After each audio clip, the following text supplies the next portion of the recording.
certification systems for shell and core buildings. These are buildings of speculative nature, and the end user, occupier, most of the time is not known. That's why, for the investor, this certification is very popular and attracting, because you don't know who's going to rent your building. You just get a certification as core and shell. Majority of issues, the assessment against BREEAM requirements will be straightforward with this system. Because the end user is not known, specifications are not known, several BREEAM issues are tailored to assess a fit-out of the building. BREEAM requires assessment of occupier certification. Fit-out related BREEAM issues will not be scoped out, and ultimately the building will be used in a fitted-out stage. What evidence can be produced to show specs of future occupier when they are either unknown or their specs are unknown is a big question.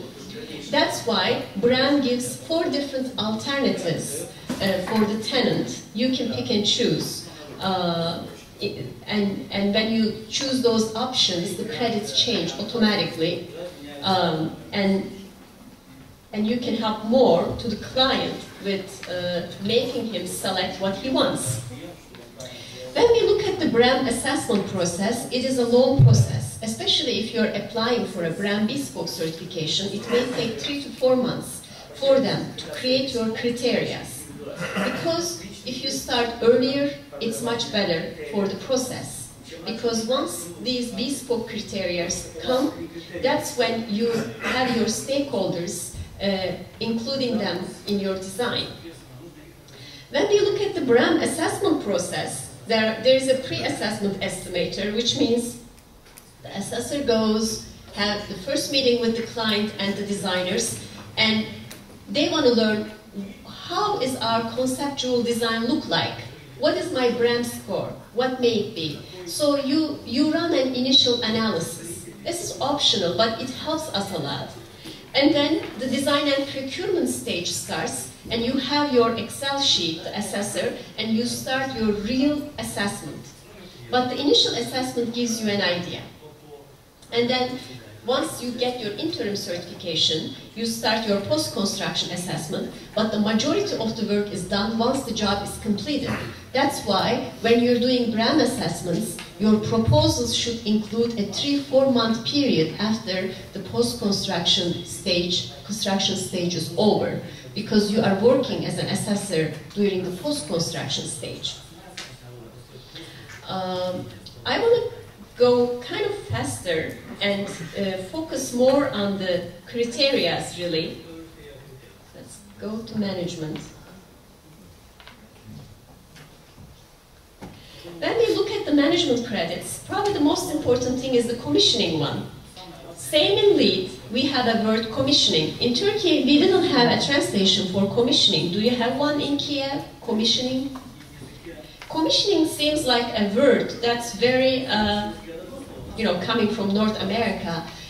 We tried several versions, but in certification systems, this is mandatory. You need to have an independent commissioner. This is other than the design team member, which is assigned by the client, who will follow up with the commissioning performance to ensure optimum performance for all the equipments in the building. The ideal would be probably the facilities manager firm who would be in the process of running the building once the project is completed. The other is the constructor's environmental and social code of conduct, which most of the contractors in Turkey have their ISO 14001. If a contractor has ISO, it is very easy for him to follow up and to get that credit, because about 80% of what ISO requires is embedded in this credit. Again, construction site impacts really controls the contractor, so it manages its site nicely and in an environmentally sound manner. And of course, building user guide, we're used to have it in hotels or in high-end residences, but it is one credit if you prepare a building user guide, so anyone who gets into a building knows what he or she is going to do, It's a simple guide, but it saves you from a lot of it saves you from a lot of running errands without knowing, because it tells you exactly how to use the building. The energy and well-being credits, again, starts with glare control, and this is to reduce problems associated with glare in occupied areas through the provision of adequate controls. And then high-frequency lighting, which is a must for all systems. This is to reduce the risk of health problems related to flicker or fluorescent lighting. Through LEED buildings and BREEAM buildings, we are really using only LED in Turkey. You know, LED lighting is becoming the mainstream. And lighting zones and controls to optimize the level of occupant control over lighting within each occupant area is the sixth credit. Again, with health and well-being, you need to control the lighting zones and optimize the level of occupant control over lighting within each occupied area. This is task lighting, you know, individual control is very important. So if you're working here, you're not putting the lights everywhere in this room. That is very important. Indoor air quality, of course, is a very important credit again to reduce the health risk associated with poor air quality.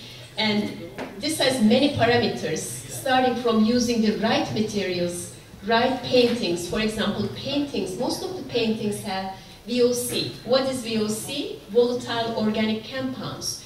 This is bad for your health.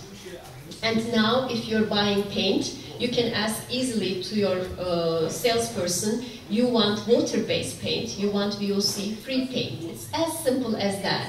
You're basically promoting all these environmentally friendly materials. The other credit is the thermal zoning.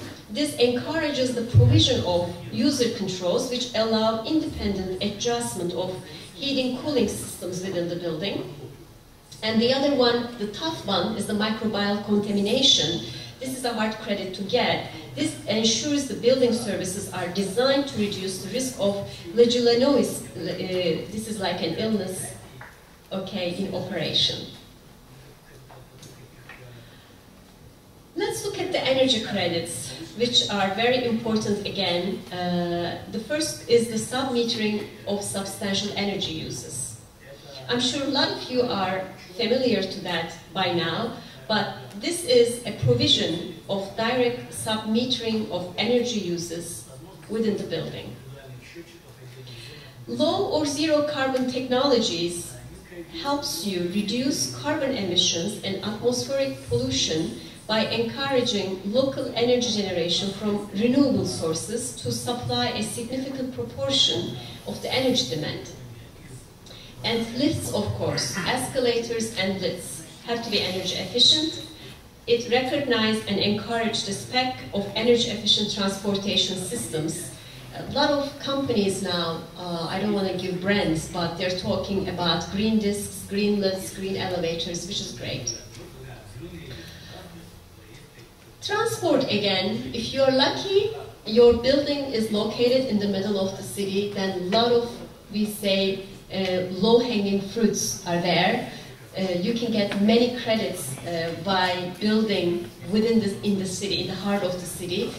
If you build the greenest building and if you don't have public transportation, you lose a lot of points. It's very hard to get LEED Platinum or BREEAM Excellent if your building is out of nowhere. So, these certification systems promotes building in the areas where there was a building before, which is crowded and close to transportation modes. Proximity to key amenities, as Robert explained in LEED, you have to be close to post office, hospital, your hairdresser, and many other amenities, so you don't have to drive. And the travel plan for buildings is again important, especially in a campus building or in a hospital. When the person gets out of the building, it's nice to have a travel plan that shows where she can go, he can go with public transportation, where are the bus stops, where is the train station, so he doesn't have to take his car. These are really simple things, and if we do, you're not going to believe the amount of CO2 reduction. When you add it up, it's huge reduction. Water, again, is a big issue, especially in our countries. That's why I put an example here. Water meter is a must. If you want to get a BREEAM certification at the lowest level, you need to have a water meter. And major leak detection is, again, an extremely important credit because it reduces the impact of major water leaks that may otherwise go undetected. Sanitary supply shutoff reduces the risk of minor leaks in toilet facilities. This is a costly credit, you know, because when we are running projects, we also have to consider the cost and give the client the cost analysis. Some credits are free. Some credits are low-hanging fruits, but some credits, you know, they need to spend